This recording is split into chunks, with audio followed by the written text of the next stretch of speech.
Oke, selamat malam. Saya di sini Nicholas Rafael dengan 4181900159.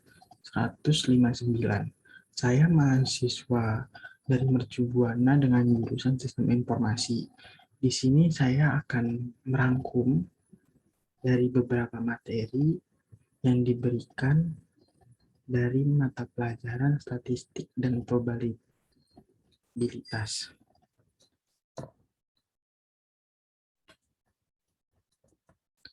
Nah, di sini kita masuk ke slide pertama, yaitu pengertian. Statistik itu merupakan ilmunya, sedangkan statistik adalah datanya.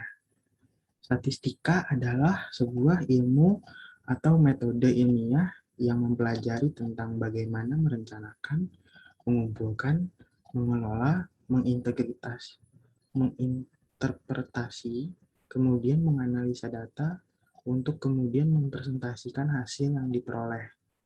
Statistik adalah hasil data yang disajikan dalam bentuk tabel ataupun grafik. Di sini adalah peranan statistika. Peranan statistika yaitu statistika menggambarkan data dalam bentuk tertentu. Kemudian statistika dapat menyederhanakan data yang kompleks menjadi data yang mudah dimengerti. Kemudian statistika merupakan teknik untuk membuat perbandingan. Statistika dapat memperluas pengalaman individu. Statistika dapat mengukur besaran dari suatu gejala. Statistika dapat menentukan hubungan sebab akibat. Di sini adalah sampling statistik. Sampling statistik adalah penggunaan rencana sampling atau bisa disebut sampling plan dengan cara sedemikian rupa sehingga hukum probabilitas digunakan untuk membuat statement tentang suatu populasi. Di sini ada macam-macam teknik sampling. Yang pertama, pengambilan sampel acak sederhana atau bisa disebut sampel random sampling. Jadi di sini diacak secara sederhana, diambil ada yang biru, ada yang putih, dan ada yang merah. Kemudian di sini ada sampel acak sistematis atau systematic random sampling. Contohnya seperti yang ada di gambar, yaitu mengambil dari beberapa orang secara sistematis. Kemudian yang ketiga, ada pengambilan sampel acak berstrata atau bisa disebut stratatif random sampling. Di sini ada 3 strata, yaitu strata putih, strata merah, dan strata biru. Kemudian diambil secara satu persatu untuk diambil ke bagian kanan. Di sini ada keempat, yaitu pengambilan sampling acak berdasarkan area atau wilayah, bisa disebut juga cluster random sampling. Contohnya ada seperti yang ada di gambar. Data statistik adalah bagian tunggal dari informasi faktual yang direkam dan digunakan untuk tujuan analisis.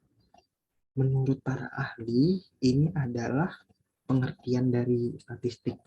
Ini ahlinya Anhar.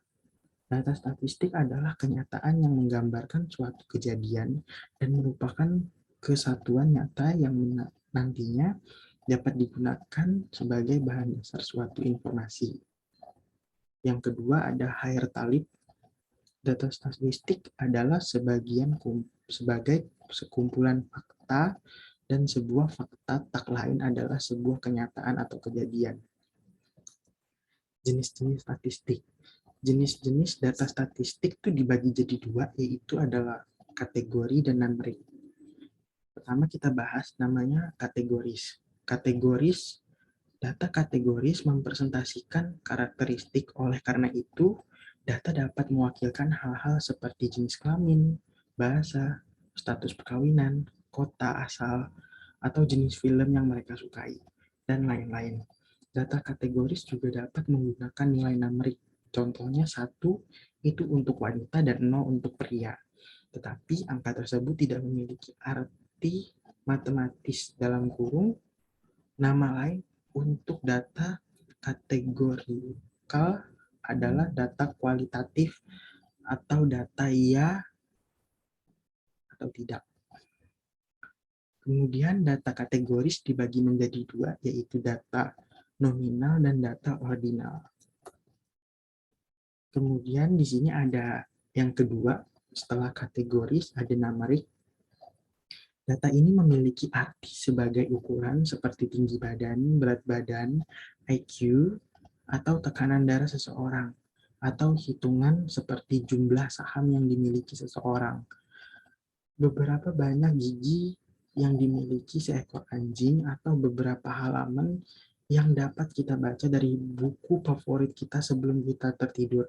Dalam kurung, ahli statistik juga menyebutkan data numerik adalah data kuantitatif. Numerik dibagi menjadi 4, yaitu data diskrit, data kontinu, data interval, dan data rasio. Kemudian kita lanjut ke skala pengukuran. Pengertian skala pengukuran dalam penelitian dapat diartikan sebagai sarana untuk menentukan panjang pendek interval yang telah ditentukan dalam satuan alat ukur. Salah satu cara agar bisa mengetahui panjang pendeknya interval dapat dilakukan dengan melakukan alat pengukuran. Di sini ada jenis-jenis skala pengukuran. Yang pertama adalah skala nominal. Skala nominal merupakan jenis skala pengukuran yang termasuk ke dalam kategori atau kelompok dari suatu objek, suatu subjek. Misalnya dapat kita lihat pada variabel jenis kelamin, di mana pengelompokan umumnya hanya menjadi dua, yaitu laki-laki dan perempuan, yang masing-masing diberi kode 1 dan 2. 1 untuk laki-laki dan 2 untuk perempuan. Kemudian, angka tersebut hanya berfungsi sebagai label kategori tanpa memiliki arti nilai numerik seperti angka sejati. Angka tersebut tidak memiliki sifat sebagaimana angka pada umumnya, sehingga pada variabel dengan skala nominal dapat diterapkan operasi matematika seperti pengurangan, penjumlahan, perkalian, dan pembagian. Kemudian di sini kita lanjut skala ordinal.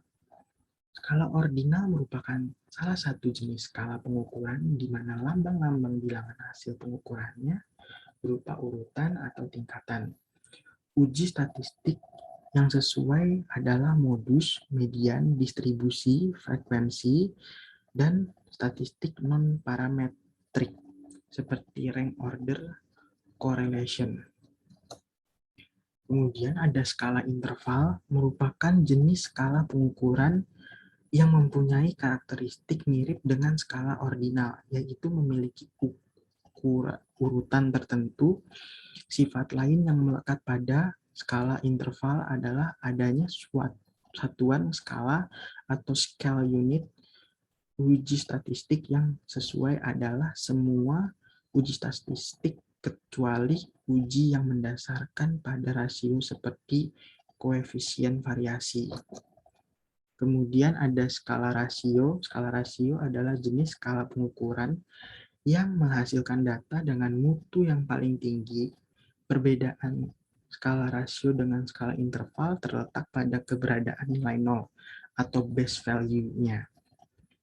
Pada skala rasio, nilai 0 bersifat mutlak, tidak seperti pada skala interval. Data yang dihasilkan oleh data rasio adalah data rasio. Maaf, data yang dihasilkan oleh skala rasio adalah data rasio. Tidak ada pembatasan terhadap alat uji statistik yang sesuai. Kemudian kita masuk ke metode statistik. Metode statistik ada analisis deskriptif. Analisis deskriptif merupakan metode statistik yang dapat memberikan gambaran dari data seperti nilai-nilai rata, nilai rata-rata, nilai median, nilai modus, nilai maksimum, nilai minimum, dan lain-lainnya. Adapun langkah-langkah analisis deskriptif sebagai berikut. Pertama, perumusan masalah, kemudian menentukan jenis informasi, menentukan prosedur pengumpulan data, menentukan prosedur pengolahan data, menarik kesimpulan penelitian. Analisis regresi. Analisis regresi merupakan metode statistik yang digunakan untuk membuat data prediksi dan tren di masa mendatang. Metode ini digunakan untuk mengukur hubungan antara variabel terkait dengan variabel bebas. Pada metode ini hanya satu variabel terikat pada yang digunakan. Namun kita dapat menggunakan lebih dari satu variabel bebasnya. Selain itu, metode ini juga dapat membantu melihat hal yang dapat dioptimasi dengan menyoroti tren dan hubungan antara dua faktor. Kemudian ada analisis diskriminan. Analisis diskriminan merupakan metode analisis data statistik yang mana cara kerjanya dengan mengklasifikasikan atau mengkelompokkan data berdasarkan pengumpulan variabel.